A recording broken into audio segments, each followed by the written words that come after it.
This conference will now be recorded. Parsha Vayeshev, page 198. Question before we start. Yes. That's the question. Don't we usually do Nikkei for Hanukkah? We will. But it will not be for It's not always. Yeah, it'll be right after. Always. It's not always. Not always. Parsha Vayeshev. Yes. Okay. So let's get started right away. Vayeshev Yaakov. Yaakov settled be'eretz Mugurei Aviv be'eretz Canaan. Yaakov settled in the land of his father's sojourning, in the land of Canaan. And then right away, all heck breaks loose. We start hearing about Yosef, and the jealousy, the dreams, the coat, and Yosef relating about the brothers, bad things to the father. And next thing we know, Yosef is being sold. Okay? So Yaakov, the sages famously say, Rashi brings it, Bikesh Yaakov, Leishev Bishalva. Vayeshev Yaakov. Yaakov wanted to settle down. It was time for leisure world, time to retire, time to take it easy, time to just relax. Hashem says, Amar Kadosh Baruch Hu, Lo dayan tzadikim. Is it not enough for the tzadikim, Mashem etukan lehem lo'olam haba? Is it not enough that which is prepared for them in the world to come? Eloshem mevakshim leishev b'shalva ba'olam hazeh. They want to sit peacefully also in this world. Kafatz alav rogzo shel Yosef. A whole difficult episode of Yosef, kaftza alav, jumped upon him. So where do we see this, first of all? Where do the sages see this? The pasuk says Yaakov settled in the land of his father's sojourn, in the land of Canaan.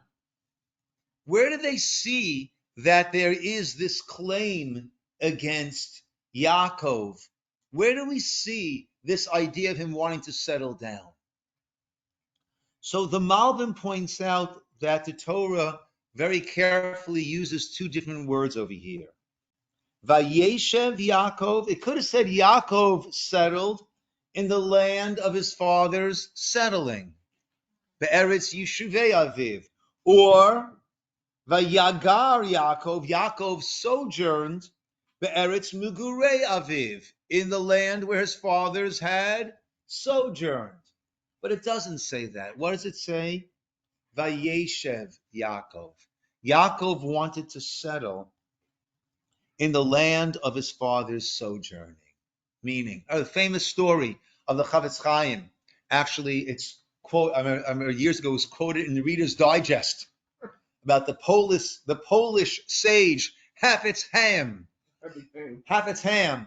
right? That a traveler was going through Europe, Poland, and wanted to meet the famous Jewish sage, very wealthy person. He went to the home of the Chavetz Chaim, and the Chavetz Chaim welcomes him into his home, and this person is shocked at just how sparsely furnished the home of the Chavetz Chaim. Here is the leader of Torah Jewry, and his home is so sparsely furnished.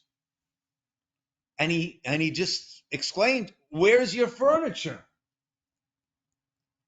Chavetz Chaim looked at him and said, "Where's your furniture?" He said, "My furniture, I'm only passing through." And the Chavetz Chaim just nodded. Just nodded. I'm only passing through. So this world is a land of Mugurei. This land is a land of passing through. And we try to do as much as we can as long as we are here. That's the bracha we make, the blessing we make every morning. Elokai neshama, my God, the neshama shenatatabi that you put into me, tahorihi. Ata varata, you created, ata yitzarta, you formed it, ata nafachta bi, you've blown it into me. Va'ata atid litla mimeni, and you're going to take it from me. Lachzir li latilavot, to give it back to me ultimately. Kol zman sheneshama b'kirbi. As long as I have this soul in me, modani lefanecha, right? I thank you, Hashem. I will use this time to as well as I possibly can. That's how it's supposed to be. Yaakov wanted to settle, but one second, Yaakov's been through a lot already. Yaakov's had a rough go, right? Him and Esav never so good.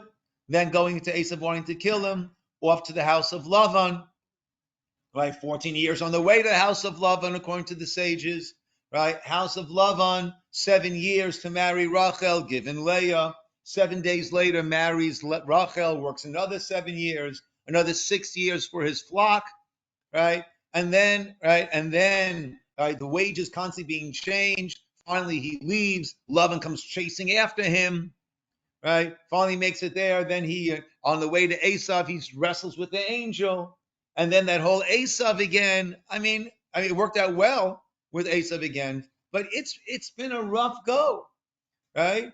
And then not to mention, oh, that hasn't happened yet. Yeah, okay, right? But right, he's had a rough go. So what's wrong? What's the complaint? Yaakov, you want to sit? You want to sit comfortably? You want to relax? Here comes the whole Yosef episode. What's the claim against him? What's wrong with wanting to relax a little bit? Maybe it wasn't his destiny, and Hashem had other things planned for him. Okay. So Aaron wants to say it wasn't his destiny. God has other things planned for him. But that wouldn't be a complaint against him. That wouldn't be, why do you want to, that wouldn't be like, oh, you want to settle down. That's not a complaint against him, right? I understand you want to settle down, but hey, I've got other plans for you. But it seems that Bikesh Yaakov Leishe B'Shalva, there's a little bit of a ta'ana, of a claim against him. What's the claim against him?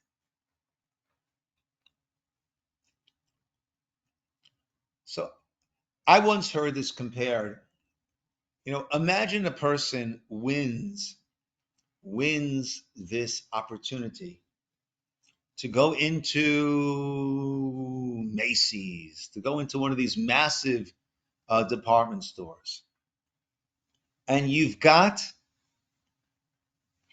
90 minutes. 90 minutes. Whatever you pull out of there is yours for the keeping. Whatever you pull out of there is yours for the keeping. Imagine a guy goes in there and at first, wow, he's loading up his cart, right, rolling it out of the store. Then he gets to the bedding section. Bedding. Takes him in. And he says, oh, this mattress is incredible. And this comforter is so plush. And this pillow is so soft.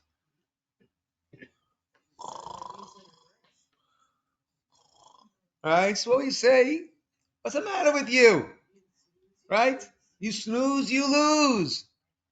The clock is ticking. Right? Every moment, there's so much you could be accomplishing, so much you could be taking, so much you could be doing. Now's not the time to take a nap. And ideally, certainly for a Yaakov Avinu, we're always supposed to be looking for opportunities. Whatever stage of life we're in, we always have to be looking for opportunities. I've told the story before. Rabbi Yaakov Kamenetsky of blessed memory, one of the great Torah leaders in America, in the New York area, in the late 1900s. When he was in his 80s, he went to visit what was then still the Soviet Union. And that's when the Iron Curtain was starting to lift up, and there were many Russians who were able to leave and come to the States or to Israel, wherever they were able to leave to.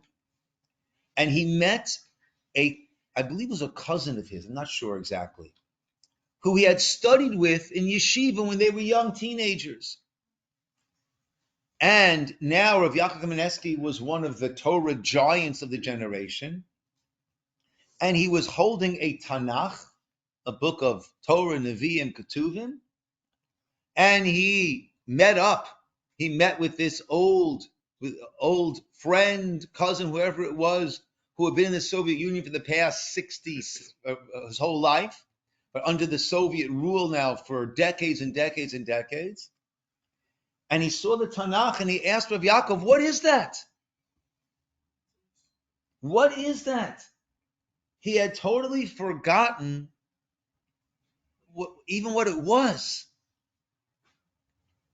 And Rav Yaakov was so struck by this that when he came back in his early 80s, he started an organization to help the Russian immigrants when they would come from Russia to the United States, to make sure that they would be reintroduced to the rich heritage that they have as being part of the Jewish people.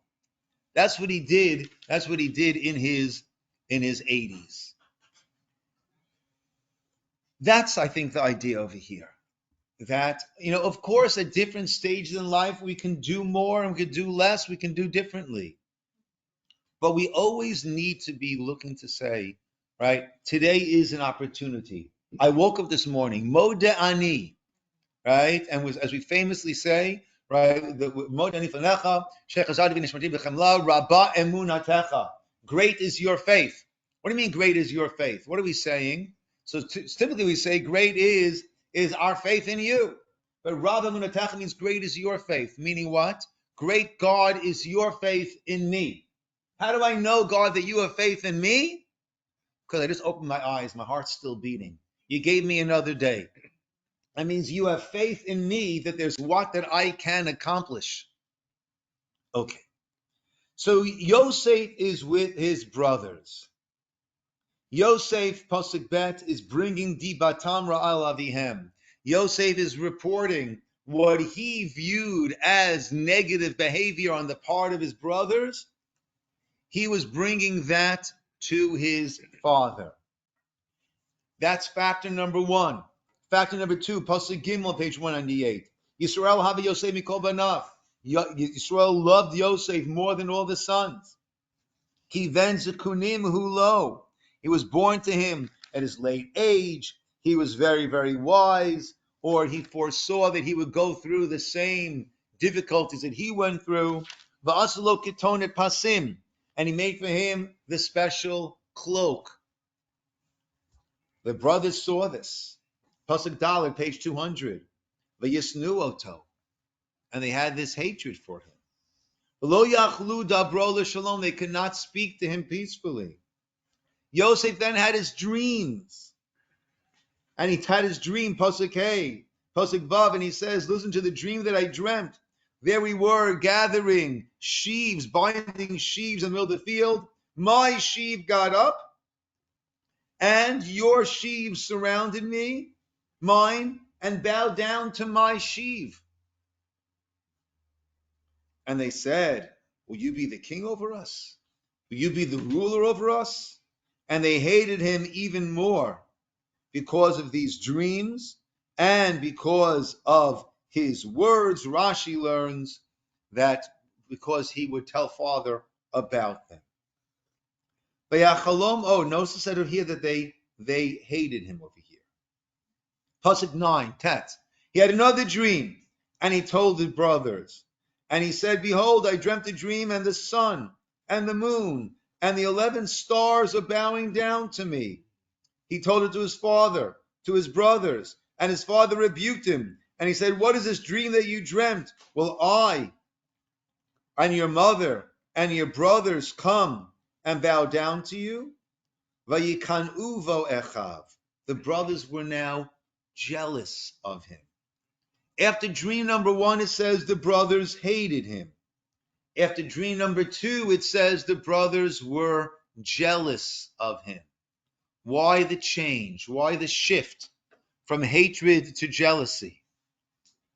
he saw that the parents liked him more. The parents bowed down to him now. Before it was just the brothers. Okay, so Ray wants to say now in this dream, the parents are bowing down to him. So now they're jealous of him. Okay, Cheryl? Maybe because of the coat, because Yaakov only gave him this amazing special coat. But that was well before. You're right. Right? The three factors for their hatred / jealousy was his relating information to father about them, which was misperceptions on his part. It was the coat, and it was the dreams. Yes, those three were contributing factors to their hatred / jealousy. What I'm asking is, why did it change from hatred to jealousy? After the first dream, they hated him. After the second dream, they were jealous of him. Yes, Nisim. Is jealousy not one of the emotions that'll make you sick? It can. I mean, to hate is one thing, but now it's going from hate to jealousy. Is jealousy worse? Have they elevated to another? I don't know if it's plateau? worse or it's, maybe. I'm not sure if it's worse. It's certainly different. That's what I'm trying to understand. Why this transition? Jealousy. I mean, if we're Anything, going, it should have gone the other way around. I mean, You start the word, with jealousy, and that leads you to hate. Okay, I hear that. Rabbi. Just 1 second, listen finish. well, the word is interpreted, so it goes from hate to jealousy. I think they're meaning that if you hate, you resent. And if you resent, it's pretty much like hate. So maybe it's a higher level of hate, that jealousy is a higher level Okay. of hate. Could be. And I mean, Right. Could be. What Aaron is saying is that normally it might start with jealousy and then move to hate. Here it went from hate to jealousy. Yes, Esther Shulamit. Well, it seems to me that when they had the hatred, it was because they were all on the same level. They were all sons of Jacob. But when they got the jealousy, it was the mother and father also bowing down. So it seemed to indicate that he would be raised up and that he would be like the head of the tribe. Okay. To a point where Nice. the mother and father would have to. Would also now be bowing down. Nice. So nice. I'll just add a couple of ideas. The first dream was very, very material. Very material. And in fact, the brothers, the dreams did come true, right? The brothers did come and bow down to him in order to get their sheaves, right? In the future, zooming ahead, they'll come down to Egypt, and he's the viceroy, and they'll bow down to him and go in order to get their sheaves, in order to get their sustenance. But the first one was material. Okay, so if someone is saying, oh, I'm going to be richer than you, you're going to come knocking on my door to get, so for that, there'll be this animosity, this hatred, like, is that what's on your mind? But when it comes to the sun, the moon, the stars, that's already otherworldly. That's already entering the heavenly, the spiritual realm. Oh, you're going to be that much greater than us in a spiritual realm? That already, there is jealousy, right? We say that we're not supposed to be jealous. There's one area where jealousy is considered appropriate, and that's kinat sofrim tarbe chachma. The jealousy that one has about sofrim, about scribes, about one's spirituality, one's Torah knowledge, that will increase chachma. Right? So that if I'm jealous of someone who knows more than me, what do I got to do? I got to hit the books. I have to work harder. Right? The Orach Chaim says something very interesting. The Orach Chaim, well, how did they view these dreams? Well, let's take it. Let's walk it back a step. why is Yosef? Yosef knows they hate him, right? Right? Is he so clueless that knowing they hate him, he starts telling them these dreams? What was Yosef thinking? Mistakenly thinking. But what was he thinking? He felt that these were, and they were, heavenly prophecies or heavenly guides of what would be. So he wanted to let the brothers know, guys, this is not me. The fact that Father's showing me this favoritism, this is not me. This is the role that I'm destined to play. This is the heavenly role that I'm destined to play. This is a miscalculation. How did the brothers view it? Bragging, or even more than bragging. This was,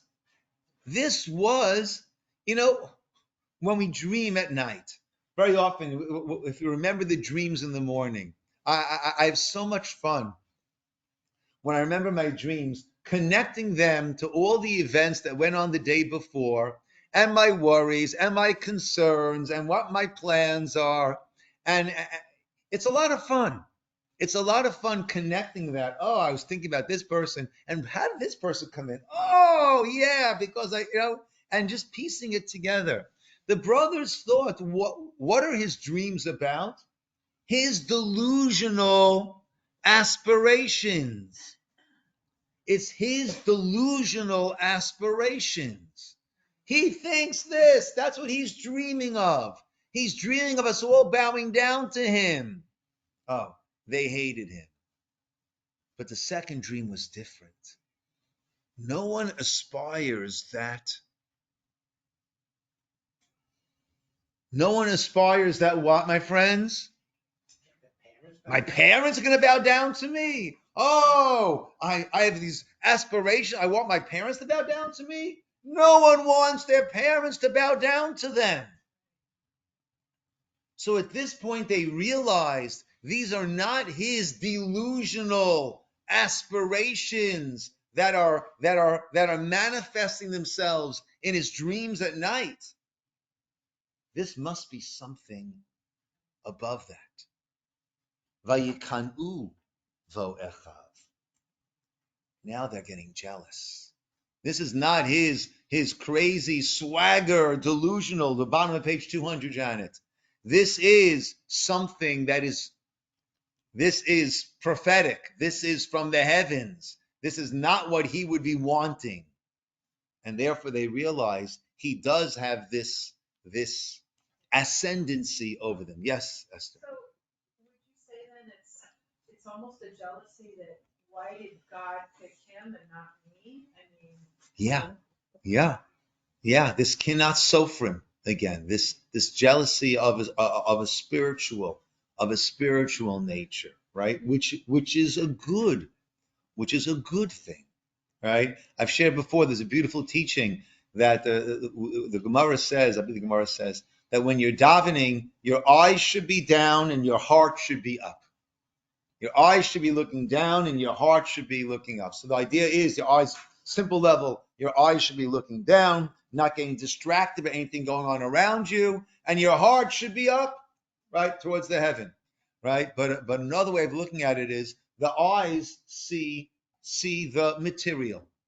So your eyes should be down. You should be looking at those who have less than you and saying, God, wow, thank you for all that I have.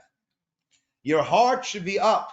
When it comes to spirituality, you should be looking at those who are more advanced than you. And you should be saying, why can't I also? Why can't I also be there? Yes, Janet.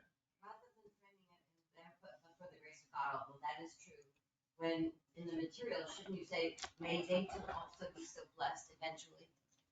I mean, to frame it in, if you have all this. You can? Yeah, that's nice. That's nice. Yeah. Nice. The focus should be that there are those that have less, and look what I have. Yeah. Because otherwise it's like, oh, I dodged a bullet, and Yeah, I hear that. Okay. Then the brothers go out to Shechem, And Yisroel, page 202, sends Yosef to go see how they're doing. Vayomer lo, and Yosef says, Hineni. Hineni means, here I am, reporting for mission. Right? By Akedah, we have lots of Hinenis. Like Avram almost saying, God, I'm not sure why you want me to do this, but you're telling me to do it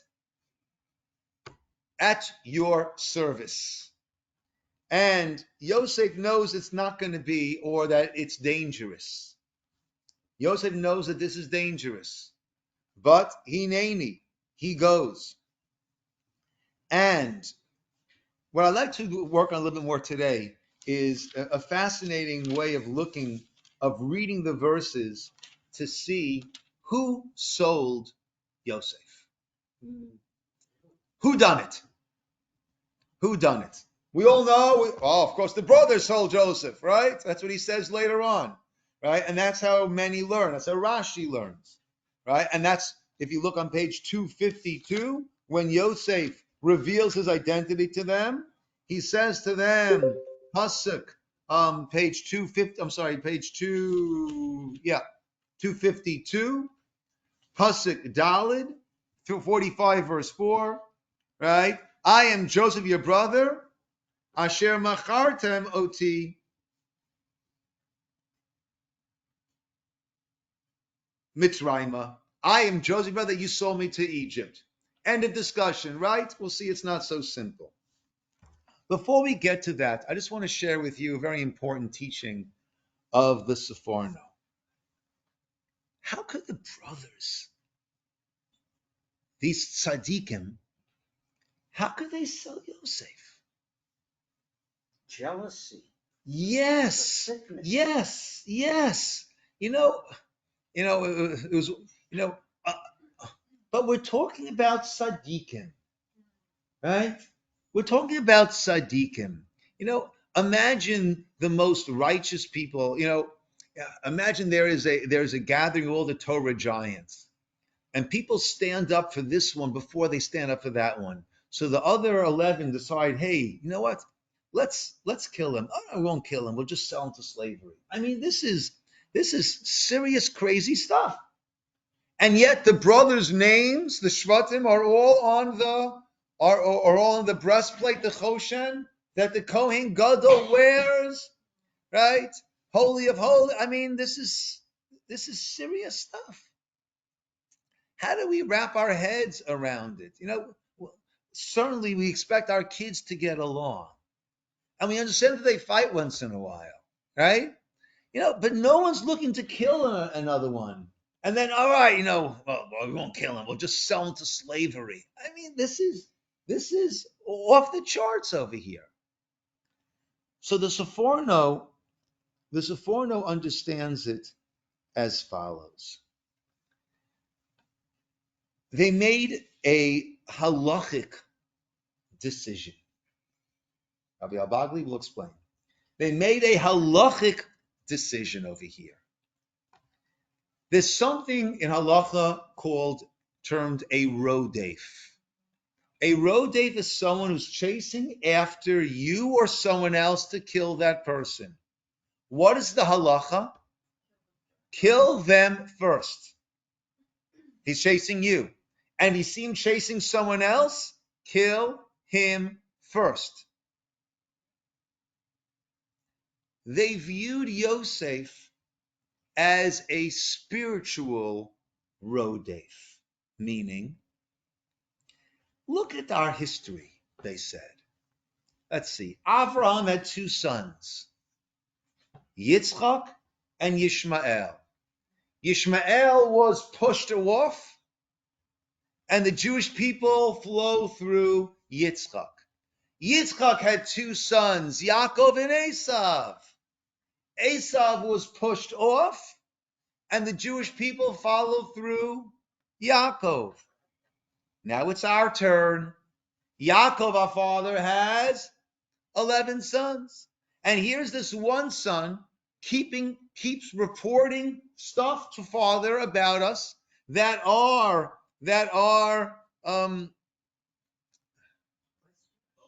yes, that are distortions of what's actually happening. What's he trying to do?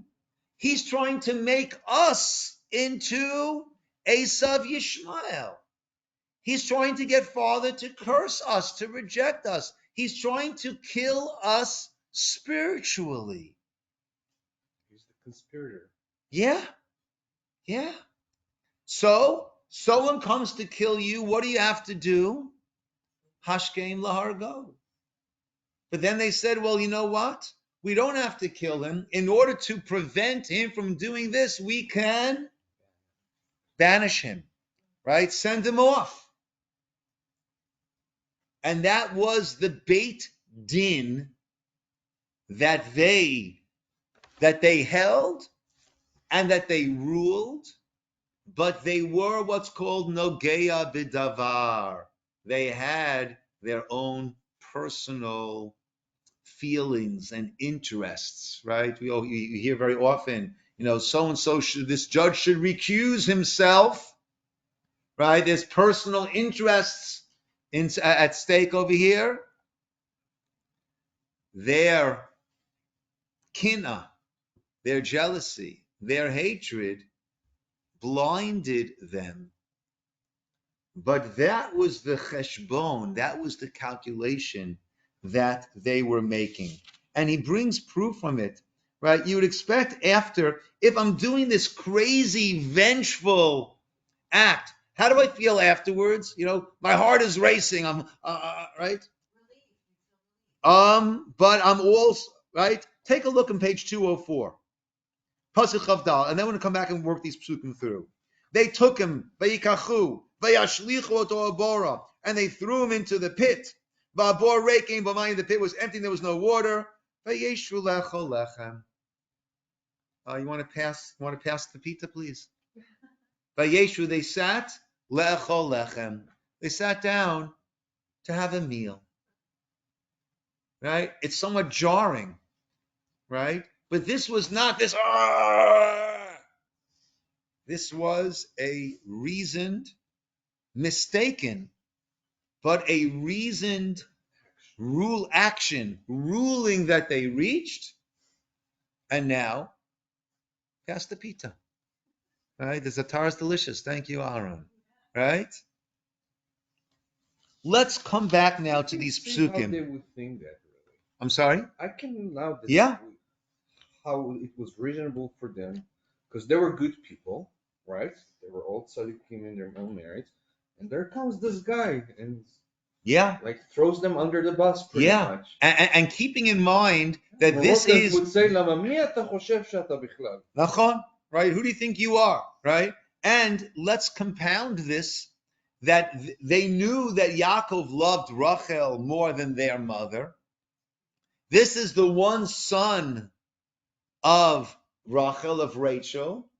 So they could feel he's really playing his cards here, playing his trump cards here, to make sure that he's the son, the only son, not 12 tribes, Yishmael, Esav, them, and he alone will be the lone man standing. Let's see these psukim over here. Let's see who did what.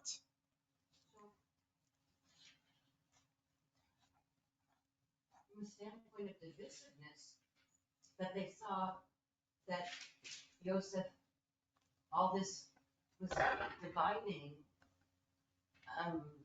maybe because of their reactions, but also generally that he was doing things between various, Bilhah and Zilpah and all that. They did have some point, because yes, 100%.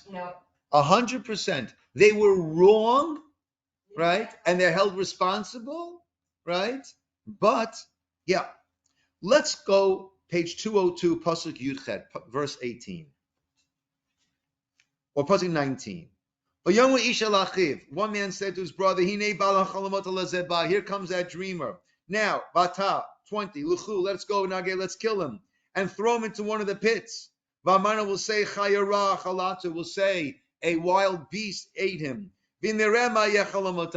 Let's see what will be of his dreams. Rashi was not into sarcasm. Rashi says, well, it can't be they said that. It can't be they said, well, right, they're thrown into the pit, so it must be this was a heavenly voice. But other commentators learned, they said, and let's see what will be with his dreams, the way we would say it. Vayishma Ruvain heard. Vayatzileo miyadam, and he saved them from his hand. Vayoman, he said, Lo nakenu nafesh, let us not kill him, let us not strike him and kill him.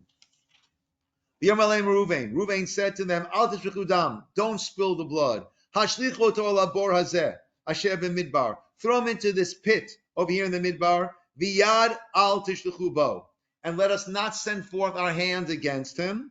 Parenthetically, why was Ruvain doing this? Leman hatzil oto miyadam.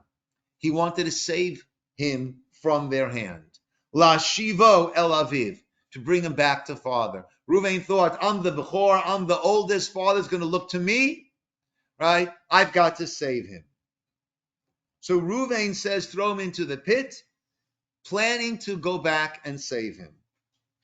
Vayihi, and it was when Yosef came to his brothers, they stripped off the cloak. Vayikachu, they took him, Chavdalit, important. Lots of pronouns. Vayikachu, they took him. Vayashlichu oto abora, and they threw him into the pit. Who is that? Clearly the brothers. Va'abor reik, and the pit was empty, ein b'mayim, no water. Vayeshvu, and they sat. Lechol lechem, to eat bread. Vayisu eineim, and they lifted their eyes. Vayiru, just 1 second, I'm so sorry, my son. Hi, Shmuel, Mayan. Hi, Shmuel, good. I'm just giving you a class now, honey. I love you. Just wanted to take your call. How you feeling? Okay, that I know. Okay, I'm going to call you in about 14 minutes. Okay, sweetheart, as soon as the class ends. I just want to take your call. Okay, bye. Sorry, my son. But you're Oto, right? And they sat to eat bread, and they lifted their eyes, and they saw there was a caravan of Ishmaelites coming from Gilad. And their camels were carrying all these different spices to bring it down to Mitzrayim. Yehuda then, 26, says to his brothers, Ma bet, so what do we gain if we'll kill our brother and cover his blood? Let's go, Lechu, 27, Benim Karenu Yishmaelim. Let's sell him to the Yishmaelim. V'yadeinu al tehibo. And our hands should not be on him. Ki achinu b'sarenu. He's our brother, he's our flesh. The brothers listened. 28 is where things get very, very sticky. V'yavru anashim midyanim. Midianite men pass by. Socharim, traders. Vayimshechu, and they pulled. V'ya'alu et Yosef min habor. And they pulled and lifted Joseph out from the pit. Rashi learns, who did this? The brothers did.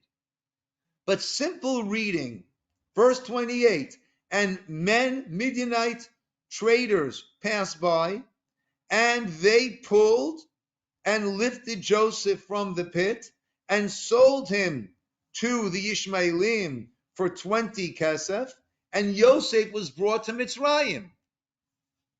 Simple reading, who pulled him out and who sold him? The Midianites. We'll come back to that soon.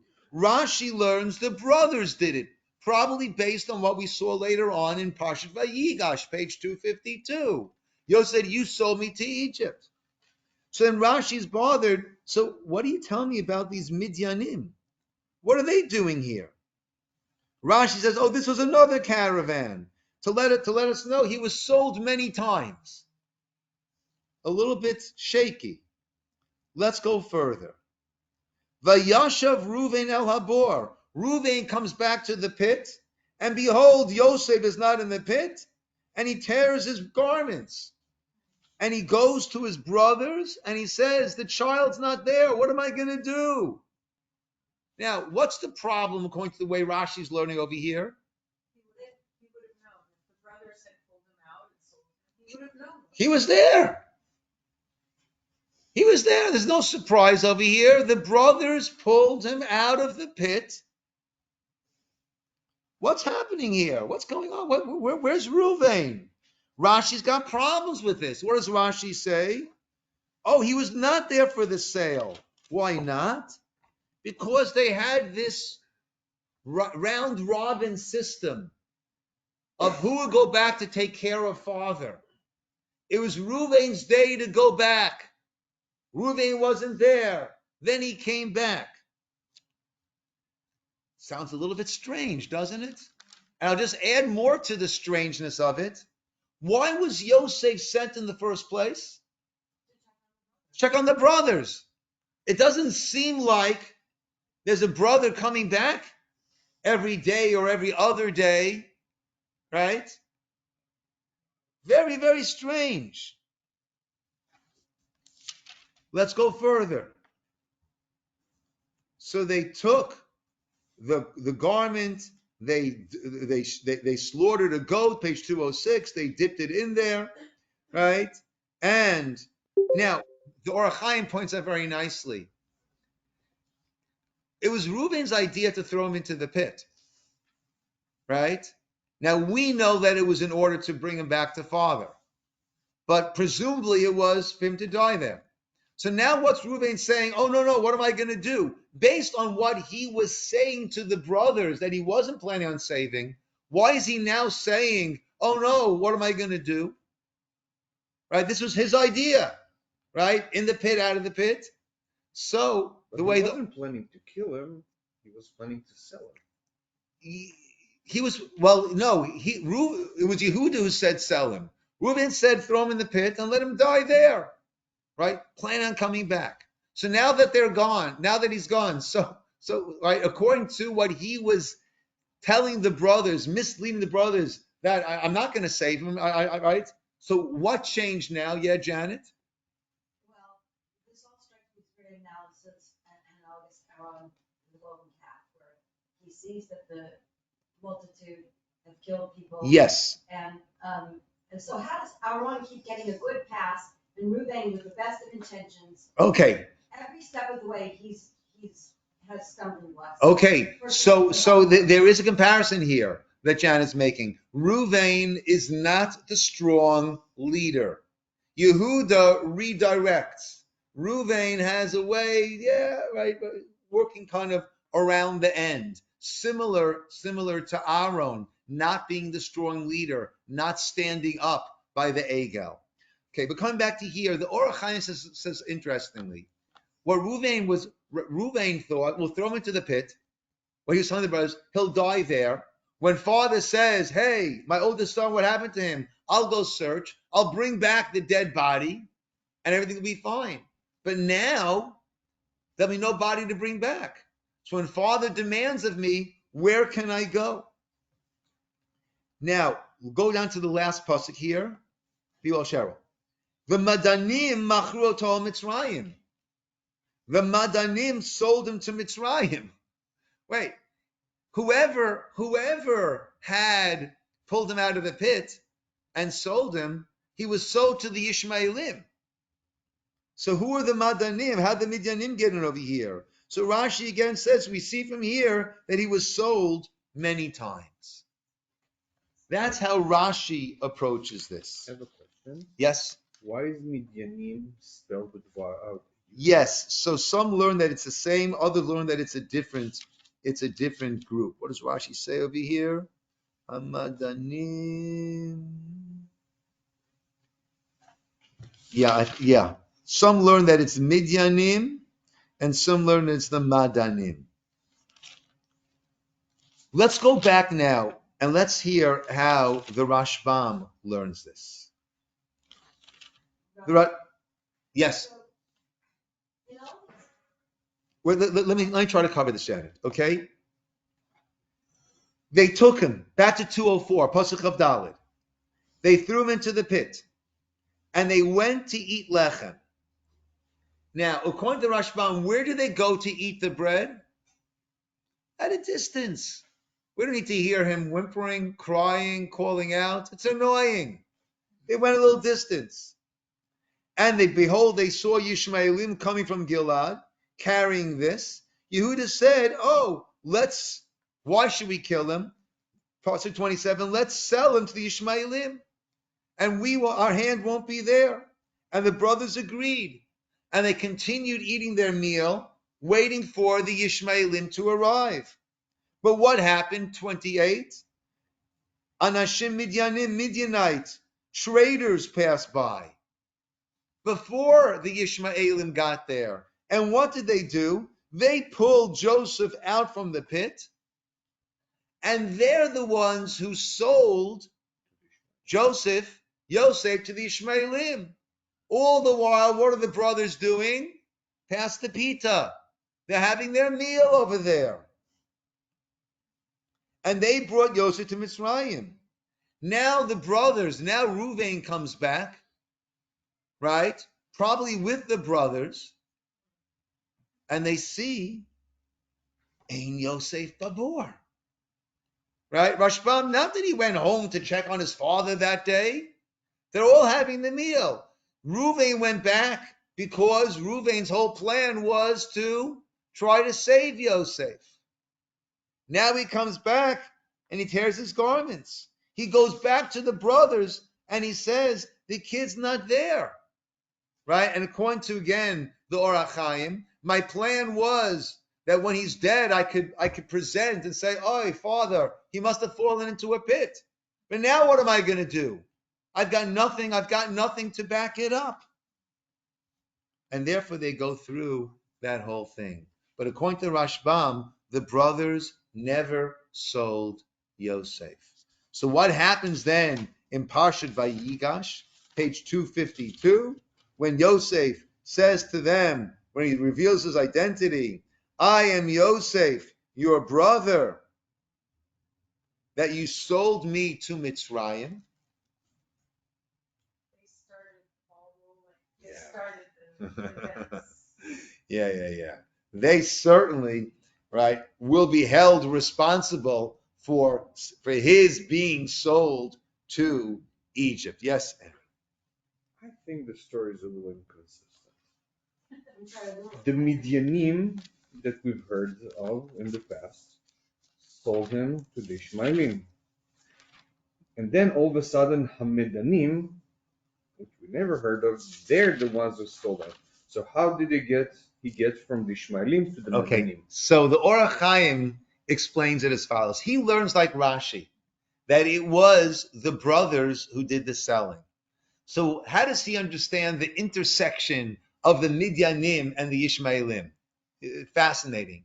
He says the Ishmaelim were people who would sell spices down, right? How do we describe the Midyanim? They were traders, meaning they were the ones who would know what something is worth, and they would be there in the middle, so to speak, as the traders. So the sale to the Ishmaelim went through the Midyanim. The Ishmaelim had no idea what does a slave fetch down in Egypt. So how much should we pay for this slave over here, for this boy who will become a slave? So the Midyanim were involved in working out. That's how he understands it. Why? Why wouldn't I know? If theoretically it's something they've done in the past. No, they were the Ishmaelim, right? They were just this caravan going down. They were not, right? We only describe this Midyanim as socharim, as traders. They're the ones who know the value, right? We have our traders today. Here's some extra merchandise to make a buck. I'm sorry? So what, the Ishmaelim kind of told them, okay, here's another extra piece of merchandise. Along the way, no, the sale to the Ishmaelim was going to go via the Midyan, the traders who know what the proper value is. The brokers. Now, once they go down to Egypt, right? So, and they're going to sell them there. Who's going to get the money? It's going to be a mix of the Ishmaelim and the broker. And that's why we use both terms that at the end there, the Orach Chaim says, why the Madanim sold into Mitzrayim. Meaning the Madanim now again are going to be the brokers on the next transaction, right? So it's the Yishmaelim who are the transporters, right? And they're the ones who are the actual buyers. But the broker each time around is the Midyanim. The Midyanim, the Madanim. That's why they keep appearing. That's how the Or HaChaim explains the coming in of the Midanim. But either way, so we have these two ways of looking at it. We have the brothers doing it. We have the brothers setting it up. Either way, it is attributed to them later on.